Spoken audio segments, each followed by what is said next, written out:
Welcome to the Inspired Impact Podcast, where dedicated female professionals share how they inspire impact every day. Authentic stories, passionate commitment, lives transformed. I'm your host, Judy Carlson. Welcome to today's episode of the Inspired Impact Podcast. You're going to hear from one amazing lady today. She has never wavered in her commitment to her work, her community, her peers, and she has impacted so many lives for good, including mine. Linda Watson, welcome to the podcast. Thanks, Judy. I'm so excited to be here today. So let's get started talking about your journey, where you started, what inspired you to pursue the path you're on. And you've been on the same path for years, which is wonderful. And how has it allowed you to make an impact in your field? Well, that is a wonderful question. And I hope that what I share is meaningful and important to some other folks that might be listening. I think I'm a little bit of a unicorn in that when I was in high school, I knew really what I wanted to do. I knew I wanted to write. I loved that field and the intrigue of public relations and what that meant. And so I pursued that in my college. So I became a communications and PR professional in college. I had the blessing of having an amazing teacher, Dr. Anthony Fulginiti. And, if I really should look him up someday and see what he's doing. But he was an inspiration to me and really showcased how the work that I would be doing in the future could really impact people. And so I was very fortunate that I knew all along that this is the area that I wanted to be in. And I've been blessed to have an amazing career over these too many years, but I'm not stopping yet. Amen, sister. So I can tell you a little bit about, when I first started. Yeah, definitely. Absolutely. And, I had a little circuitous route and I've talked a little bit to people about, taking risks, etc. So when I graduated from college, I had the good fortune to work for an advertising agency in Philadelphia. For those of you who are from back east, you might know Broad and Chestnut in Philly. And there I worked at an organization called Spiro and Associates. And I worked on a number of really wonderful accounts and did some fun things. A professor of mine, he told me about a position that was in a bank. And he said, Linda, you really need to go for this. And I think it'll be a great next step for you. And the good news is that it was, because that experience at that bank when I was hired on really led me to the next phase, which was moving to Colorado. I did get married back in New Jersey, my home state. Picked up with not knowing a soul or having a job after my honeymoon and moving to Colorado with this brand new husband. And I said, wow, now what? And, it was, I won't tell you what year it was because I don't want to date myself, but it was quite a while ago and things were a little rocky in the Colorado region at that time. And I thought, oh my goodness gracious, how am I going to get a job? But I was very fortunate that the experience that I had in banking back in New Jersey led me to an incredible job with United Bank of Denver. So some of you listeners may remember United Bank of Denver. It is the cash register building that is now Wells Fargo. But because of my experience at the bank, I was able to land a job there. And I met some incredible people. I worked with amazing women. Some of you may know Tucker Hart Adams, the economist, Nancy McCallan, who had a great career with the government and then the community college system. And they were just so amazing. And we had such a great rapport. and we're able to do some wonderful things. And I learned so much about PR and economy and banking and, and how what we do really can make a difference to people's lives. And then Tucker, because of our great relationship, when she moved down to Central Bank of Denver, she brought me on and asked me to come down there. They needed a media relations manager at Central Bank, which now I believe is a restaurant. So that tells you a little bit about how far things have come.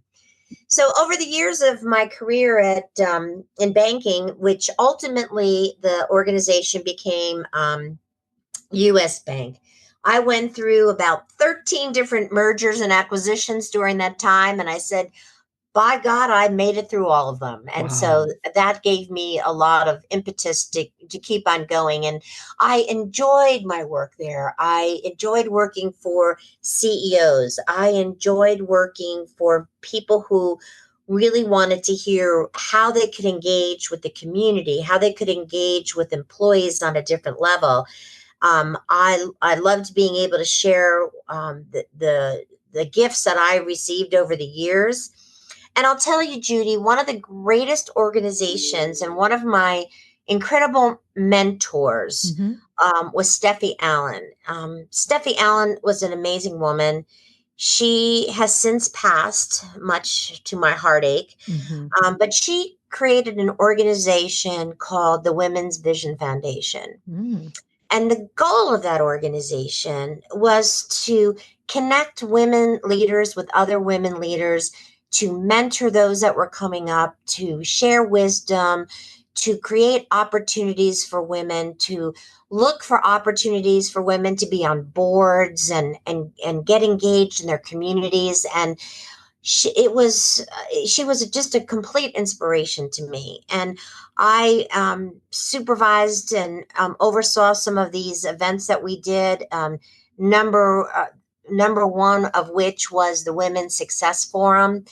And I just had a ball doing that. And because of my relationship with Steffi, which at the time I didn't realize that she was on the board of HealthONE. And when I saw Sky Ridge opening up, I said to myself, I have loved my career in banking. It's been joyous to me. I love the CEO that I was working for. He left to start his own business. And I said, it's time. It's time for me to do something different. It's time for me to look for a way that I can feel really more engaged and empowered in the work that I'm doing. And Steffi was my champion. She sent a letter to the CEO of Sky Ridge, Maureen Tarrant, who it happened to be that I was on a board with at the Safe House board in Denver many years before. And so she remembered me. And Judy, the rest is history. I started at Sky Ridge and opened this place up 21 years ago. Wow. That's an incredible story, isn't it? Yeah, it just shows you the power of perseverance, of the power of taking a risk. Of if I hadn't, been willing to move across the country and know no one, it would be a very different story. Right.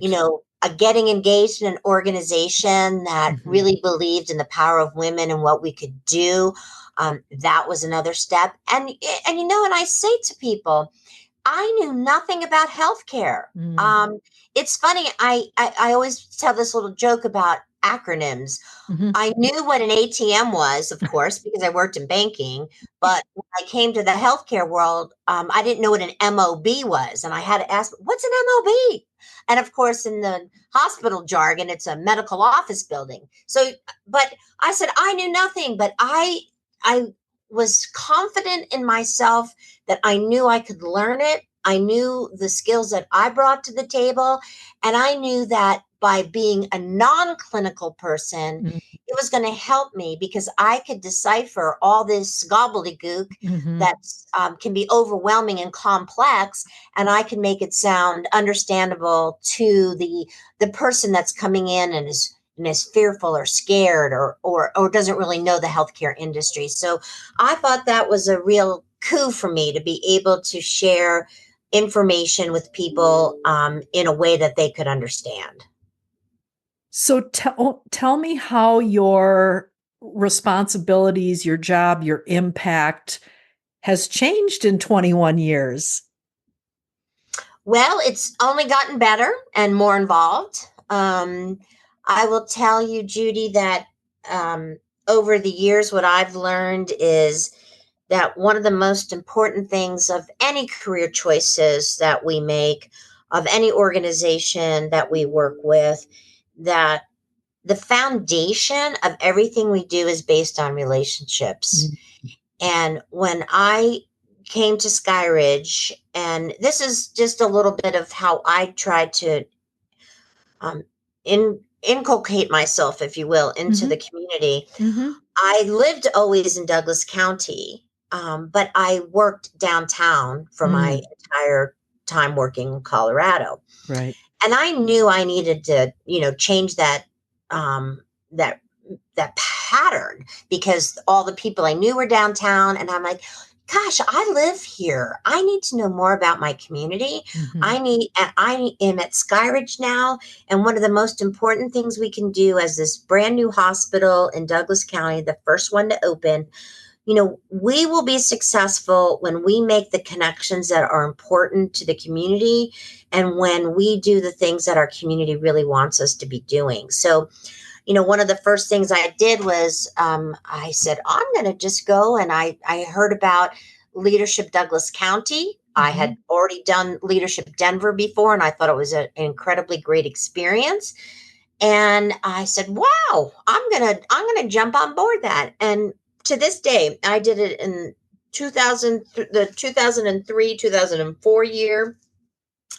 Probably one of the best things I ever did. I really learned a lot about the community, who's who, and it gave me an opportunity to really understand what makes this area thrive. Yep. And from that, we really just started to build long-term, lasting relationships with the organization, people, city, municipalities, government officials, etc.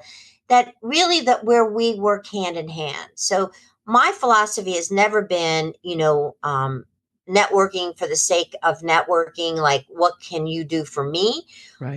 My philosophy has always been, how can I help you succeed and introduce you to others, or how can we work together to make what we're doing even better? So I think that has been kind of at the root of what we've been able to achieve here at Sky Ridge. Mm-hmm. And that's still, I think, a lasting legacy that, one of the things I'm most proud of is the relationship we have built over time, the community engagement that we have, the way in which we respond to the needs of the community.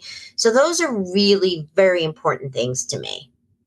It's fascinating that it's, what does the community want us to do for them? I mean, that's counterintuitive to the way most people go out into the community, isn't it? Well, yeah, it can be, but I think when you can be a better organization when you know that what you're doing is based on the information that you've gathered from the community. Mm-hmm. What are the residents saying? What do the government officials need? How can we work together to solve a common problem? Certainly at Sky Ridge, what can we be doing? What are the healthcare needs of the community so that we can, tackle the things that are most important to this community to help them, thrive and live good and useful lives, right? I mean, I think that's what we all want. How can we help our Right. neighbors thrive? Right. So do you have a specific experience you can share when you realized you were really making a difference? That is such a wonderful question because yes, I do. I have them. I have miracles happen every day. Mhm. And I'll tell you two stories that have always been with me. Mhm. One, very early on in Sky Ridge's history, I wanted to host an event because people are afraid of certain screenings and things like that. Mm-hmm. Mammograms is one of them. Mm-hmm.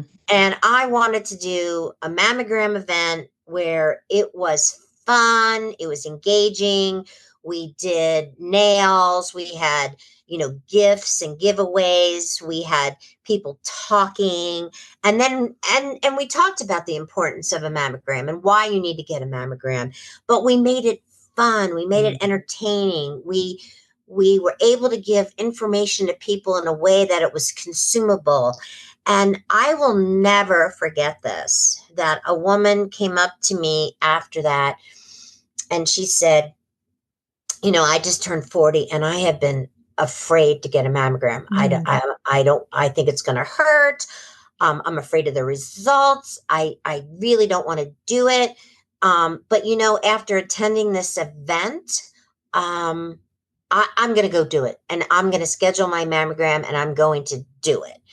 And I will tell you, Judy, that woman's comment to me set me on a path of doing all kinds of events at Sky Ridge. And because it resonated in my head that you don't always know who you're touching, Right. but that when you hear that kind of a comment, that you got to keep doing it. You got to keep it out there, and you got to keep helping people understand that they need to take care of themselves. So my work at Sky Ridge, and quite honestly, and I say this to people, I never dreamed I would be somewhere for 21 years. But this job, every day I wake up and I feel fortunate that I'm going into a job that I love. I don't look at this as a job. I look at this as such an opportunity to share all the news and information and the patient stories. And it just really makes my heart happy. So I feel very fulfilled by having that opportunity to do that. And one other story I would like to share too is that this was a couple years ago. I think it was just about right before COVID. And we had a family that was visiting. They were from another state, and they were visiting their loved ones in Lone Tree. And this young, pregnant woman and her hubby were here to visit their family. She didn't expect to go into labor at 26 weeks. And well, I always say, well, this baby wanted to be a Colorado native. And so we had our little miracle baby, and and we are fortunate that we have an amazing NICU at Sky Ridge. That's a neonatal intensive care unit. And we could care for this baby. Now, she was here for a good 3 months. But what I saw was over her progression, the amazing will to live in this baby. And she was remarkable. And I called her our Christmas miracle baby. And the following Christmas, the family back in their home state, they sent us a picture of her at 1 year old, next to her little picture right after she was born. And I still, as I'm talking to you now, I see this picture in my mind. And I said, that is such a story of the power of what you can do to save lives, influence lives, etc. Now, can I do that personally? No. But can I share that story and make people feel comfortable that when they have a baby here at Sky Ridge, they know that they've got like the best people to take care of their family. And so I am just so proud and honored that I can share those stories. They're so heartwarming, Linda. I have the goosebumps too. Absolutely. So I asked you when we were speaking, just the two of us, about being a female professional, and I loved your answer because I want you to share about the path you've chosen and why you've chosen it and how that's made a difference in the communities and in the companies that you worked for. Absolutely. Everybody has a different path. And everybody needs to know what it is that what they truly want to do. Um, and and I'm being very candid about this. I never wanted to be a CEO. That was not what made my heart happy. Mm-hmm. Um, but I knew I always wanted to work for CEOs because I think I play a very special role Mm-hmm. in helping CEOs message appropriately to colleagues, to message appropriately to the community, to look at how we could advance our communication, our relationships, our engagement. So those are the things that, to me, that are what I believe I bring to the table. And that's what's made me happy over the years. I've worked for some amazing CEOs through my banking career, as well as right here at Sky Ridge with the CEOs that I've worked with here. And I like to tell women, it isn't about seeking the CEO job unless you want it. Yeah. I mean, if you want it, go for it. Go for it, girl. You can Yeah. do it. And I think people should strive for those things. But I also think you should never look at yourself and pigeonhole yourself that if you aren't the CEO, then your worth is not as high as it should be, or Right. your value to the organization is not as important. That couldn't be further from the truth, because I think when you really hone in on the things that make you unique, on the talents that you bring to the table, when you can feel comfortable that you are doing a great service and you are taking pride in the work that you do, and you can see the results of that, Yeah. then by all means, embrace that. Mhm.